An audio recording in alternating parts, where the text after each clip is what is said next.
Buckle up, because what you're about to witness isn't just another day in court.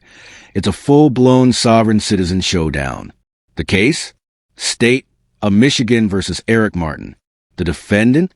A man who says he's not a defendant at all, but a living man making a special appearance under duress. From bizarre legal arguments to quoting 18th century case law that doesn't exist, Mr. Martin fires off a barrage of objections, demands, and self-invented legal theory. But here's the kicker.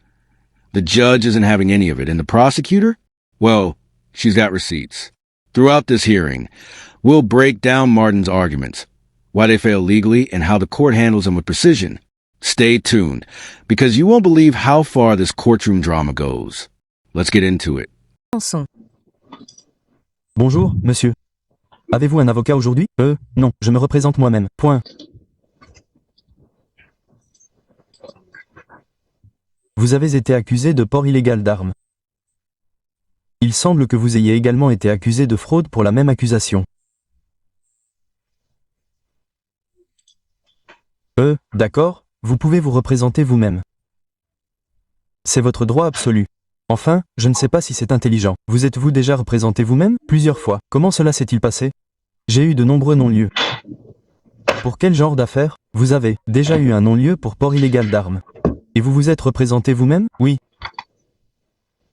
Dans ce cas-ci, devant ce tribunal? Oh, eh bien, je n'ai trouvé aucune cause probable. C'est pourquoi j'ai été renvoyé. Vous ne vous êtes pas représenté vous-même. Je me défendais moi-même, mais le juge n'a trouvé aucune cause probable. J'ai trouvé, était-ce moi? Non, ce n'était pas vous. C'était, eh bien, je ne sais pas. Je pense que c'était vous. Le 9 juin 2022. Je n'ai trouvé aucune cause probable. Je pense que c'était vous. Vous ne vous êtes pas défendu pour rien, mec. Je l'ai fait. Non. D'accord. Alors, eh bien, vous pouvez espérer, souhaiter et rêver. Peu importe. And there it is, the sovereign citizen's opening move. The I am a living man, not a corporate entity defense. This argument is a hallmark of the sovereign citizen movement, which claims individuals are separate from their legal identities. But here's the problem. This is never held up in any U.S. court, ever. Courts recognize legal identity as a fundamental part of due process and jurisdiction. You can't just sidestep legal obligations by claiming your name is formatted incorrectly. It might sound theatrical, but legally, it's completely irrelevant. Si vous voulez vous défendre vous-même, vous avez plus que ce que vous avez le droit de faire, non? Mais vous savez ce que j'aime dire aux gens? C'est comme une opération du cerveau. Quand vous avez besoin d'une opération du cerveau, quand vous avez besoin d'une opération du cœur, vous savez, allez-vous faire ça vous-même? Parce que vous n'êtes pas formé. Vous savez, vous ne savez pas comment pratiquer une opération à cœur ouvert. C'est la même chose avec la loi. Tu sais, tu n'as pas de formation. Enfin, je suppose que non. Tu n'as pas fait de droit, n'est-ce pas? Quoi? Jusqu'où es-tu allé à l'école? J'ai eu mon diplôme, je suis allé à l'université. Tu as fait combien de temps? J'ai eu des certificats. Enfin, pas à l'université, mais j'ai fait des études. Bon, on est en plein procès. Et donc je n'ai pas le temps de passer en revue tous les avertissements Ferretta pour voir si tu devrais te défendre toi-même. Je serais ravi de le faire. Pourquoi ne pas reporter ça d'une semaine? Tu travailles en ce moment? Oui, et j'habite à Austin. Je n'habite pas à Houston. Alors? Que fais-tu dans la vie? J'ai ma propre entreprise. Que fais-tu? Point d'interrogation. De la revente. De la revente de vêtements, de la production audio. Combien d'argent gagnes-tu par mois? Je ne peux pas vous le dire, mais ça paye les factures.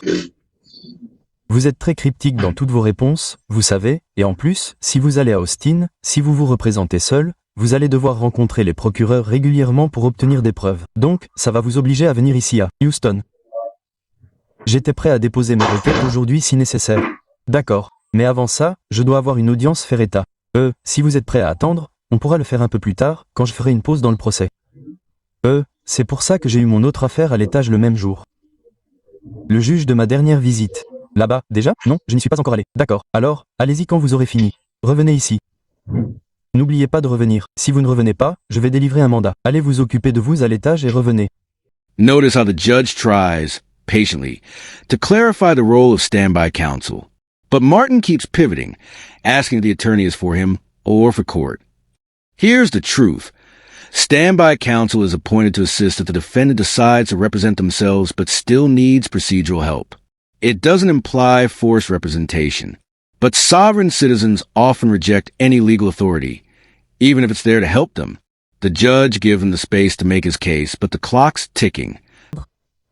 Êtes-vous prêt? Oui, d'accord. Très bien. Nous sommes donc le 11 septembre 2024. Il est environ 12h25. Nous sommes maintenant dans la salle 5. Devant moi, j'ai Eaton et Mittom, numéro de dossier 2 522 688. Pourriez-vous vous identifier pour les besoins du procès-verbal? Homme vivant, mangez sur émo. Pourriez-vous lever la main droite? Jurez-vous solennellement de dire la vérité, toute la vérité, rien que la vérité? Que Dieu vous vienne en aide. Que vous direz la vérité. C'est tout. Oui, d'accord. Monsieur l'État, pourriez-vous vous identifier? Au nom de l'État. D'accord. Donc, la raison pour laquelle nous enregistrons cela maintenant, c'est que Monsieur Emmett a été inculpé de port d'armes illégales. L'affaire remonte à 40 jours. Il semble que la cause probable ait déjà été établie. Je ne sais pas si j'ai établi la cause probable ou si un autre juge l'a fait, car je ne me souviens pas de Monsieur Emmett et j'ai été absent une semaine. Oui, loi Gagen. Alors, commençons par ça.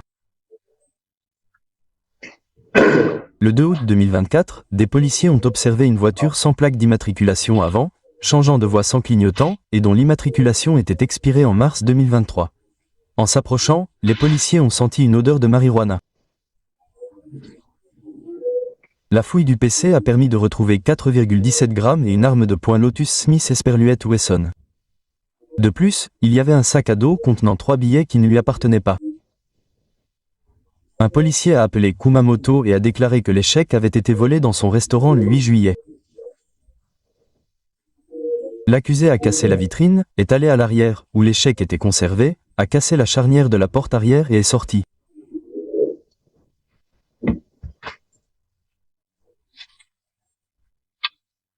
Il a donc été accusé de fraude pour ce qui est du chèque. D'accord. Oui, il a une affaire en cours dans la 182e avenue. Il semble qu'il ait versé une caution de 15 000 $, donc je vais conclure qu'il y a un motif raisonnable de poursuivre. Bon, attendez une seconde. On y viendra. Je vous laisse dire ce que vous avez à dire, mais avez-vous un permis de conduire texan? Vous avez un numéro de propriété privée américain auprès de la FMCSA, et mon véhicule y figurait. Il y avait des autocollants, tout ce qui concernait mon entreprise, Amazon, le ministère des Transports. Est-ce de l'État du Texas ou d'où? C'est fédéral. C'est du ministère des Transports. D'accord, non, mais il vous faut quand même un permis de conduire texan. Et il faut une immatriculation. Et j'ai fait tous mes examens avec eux, car c'était une propriété privée que je possédais. Ils ont dit que je ne l'aurais pas fait si je n'avais pas besoin de l'enregistrer auprès de l'État du Texas, car je l'avais accent aigu enregistré. Ils ont dit que ce serait volontaire, mais comme c'est une propriété privée, je devrais l'enregistrer. D'accord. D'après ce que je sais de la loi, il faut un permis de conduire texan pour pouvoir conduire. Je voulais dire, est-ce que c'est dans cette juridiction que l'affaire est jugée? C'est pourquoi j'essaie de savoir, parce que je ne sais pas vraiment sur quoi elle est jugée. C'est criminel. Criminel, ouais. Exact. Vous risquez la prison, n'est-ce pas? Je crois. Mais n'avez-vous pas été emprisonné? Ouais. Donc, ça ne vous amènerait pas à croire que c'est criminel, n'est-ce pas? Ouais. Mais en common law ou est-ce militaire et tribun? Parce que j'attends quelque chose comme ça depuis si longtemps. C'est tellement amusant. At this point, Martin digs into what might be his favorite legal hill to die on, the difference between a motion and a demand. In real legal terms, this is a non-issue. Motions are the formal way to request something from the court. It's procedural, not personal. Martin's belief that using the word demand somehow asserts more constitutional authority is, legally speaking, meaningless. But this kind of semantic fixation is common in sovereign citizen ideology. They believe words can override law. The judge, however, sticks to reality. J'essaie simplement de comprendre ce qui se passe, car on m'a dit qu'aux États-Unis, je n'aurais pas à m'enregistrer auprès de l'État du Texas pour l'immatriculation ou le permis. J'ai aussi mon propre permis pour chaque véhicule. Donc, il faut un permis pour conduire au Texas. C'est tout. Soit on en a un, soit on n'en a pas.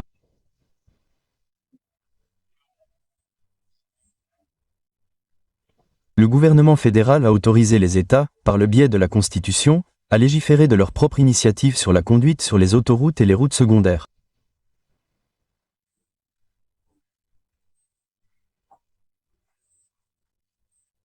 C'est pourquoi chaque État a des exigences différentes en matière de permis, d'assurance et de mode de transport.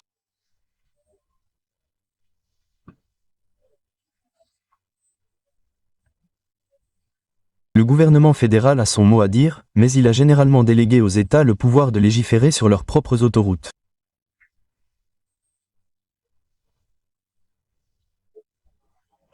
C'est pourquoi chaque État a un type de permis et un type d'assurance différent. Par exemple, le permis de conduire du Texas, c'est quoi? Blanc, Arkansas, jaune ou rouge, ou Hawaï. Chaque État a donc ses propres lois. Au Texas, il faut avoir un permis de conduire texan. Il faut également avoir une assurance responsabilité civile au minimum en cas d'accident.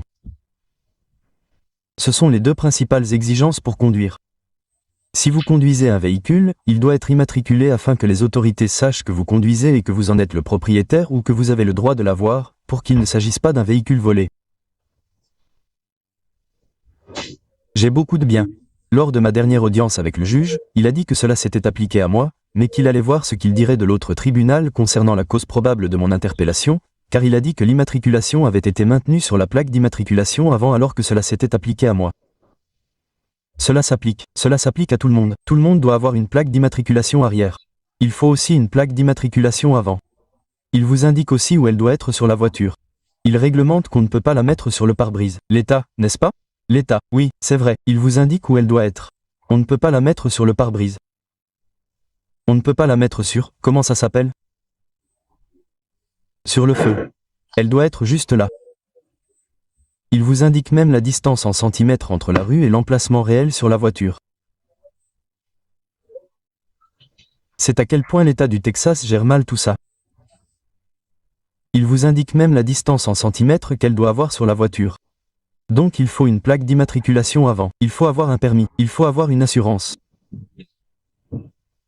Donc si vous n'avez pas ça, vous ne pouvez pas conduire, un point c'est tout. Je ne leur ai pas dit que je voyageais. Je ne discutais pas avec eux, mais je voyageais, je ne faisais pas de commerce. Je faisais du transport médical. Donc je suis plutôt au courant des permis et des immatriculations, et tout. C'est pourquoi, pour mes véhicules privés, je faisais ça avec l'US-DOT plutôt qu'avec l'État. Et je ne savais pas que c'était correct. Il faut un permis. Peu importe que vous disiez transporter, que vous voyagiez, que vous conduisiez. C'est un privilège. Ce n'est pas un droit. N'est-ce pas? Il y a une grande différence entre un privilège et un droit. Vous avez le droit de marcher, avoir le droit de voyager, non? Ouais. Prendre vos pieds insouciants. Vous voulez voyager, prenez ces deux pieds pour voyager, pas en voiture. C'est ce que disait le 14e amendement, comme si j'avais le droit de voyager. Et, vous? Oui. Et vous pouvez marcher d'un endroit à l'autre. Pas en voiture, par contre, pas sans permis et assurance. Here we go again with another classic. The self-incrimination angle, claiming that being asked to give your ID violates the Fifth Amendment. But here's the thing. Providing identification during a lawful traffic stop is not considered self-incrimination under the law. Courts have consistently ruled that officers can require ID to confirm your identity, and failing to comply can result in arrest. So Martin's argument may sound dramatic, but it doesn't stand up to constitutional scrutiny. This might be the boldest moment in the entire hearing. Martin announces he's filed a federal civil lawsuit against a judge, and then asks her to recuse herself due to conflict of interest. Now, legally, simply suing a judge does not force them to step down. In fact, it's often seen as a tactic to delay proceedings. Judges are required to recuse themselves only if there's a legitimate, substantiated bias, and filing a last-minute lawsuit isn't enough. Predictably, the judge denies a motion immediately. D'après ce que j'ai fait avec le ministère des Transports, ils ont dit qu'il y avait des voitures, des porte-bagages, des vélos. Ils ont tort, je vous le dis maintenant, ils ont tort. Quiconque vous a dit ça, peu importe d'où ça vient, c'est complètement faux. Imaginez, monsieur M, et j'ai déjà vu ça. Imaginez que vous ayez un accident, n'est-ce pas? Et que vous tuiez un enfant de 5 ans. Que va-t-il se passer à ce moment-là? Le propriétaire de la voiture, les autres, vont vous poursuivre. Finalement, ils ne partiront pas. Ils vont vous poursuivre. La première chose qu'ils vont faire, c'est « Avez-vous une assurance? Et si vous n'avez pas d'assurance, ils vont vous poursuivre. Et puis, ils vont saisir absolument tout ce que vous possédez pour satisfaire au jugement rendu contre vous. Ils vont saisir votre maison, votre voiture, votre compte en banque. Ils vont saisir tout l'argent si jamais vous voulez travailler et toucher un salaire. Vous avez une assurance responsabilité civile, donc si jamais vous avez un accident, ce n'est pas intentionnel. Vous ne vouliez pas tuer l'enfant. Ce n'est pas une imposition. C'est un accident. Et les accidents arrivent. Vous regardez peut-être votre téléphone, vous voyez cette jolie fille qui traverse la rue et, soudain, vous avez une assurance, donc si cela arrive, la compagnie paiera pour vous, vous n'aurez pas à payer de votre poche.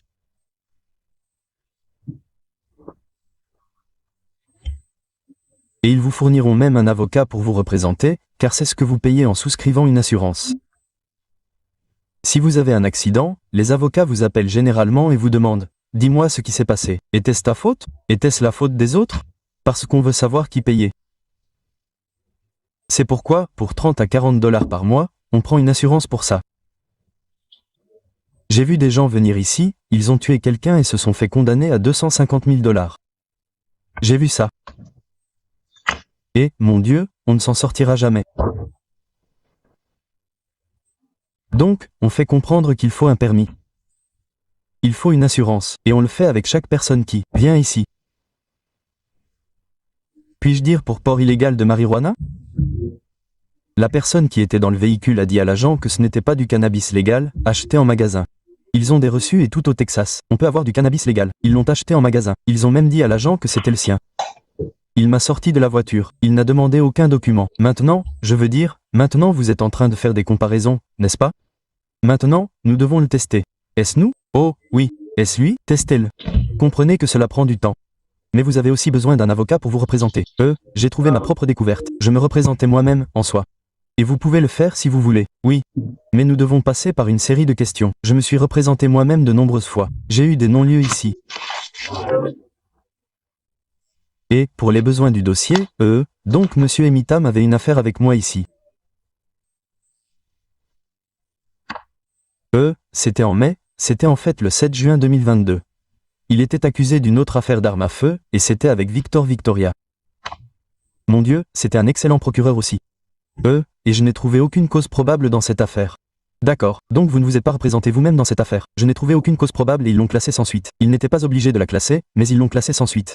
Alors, à part cette affaire, vous êtes-vous déjà défendu vous-même? Oui, plusieurs fois.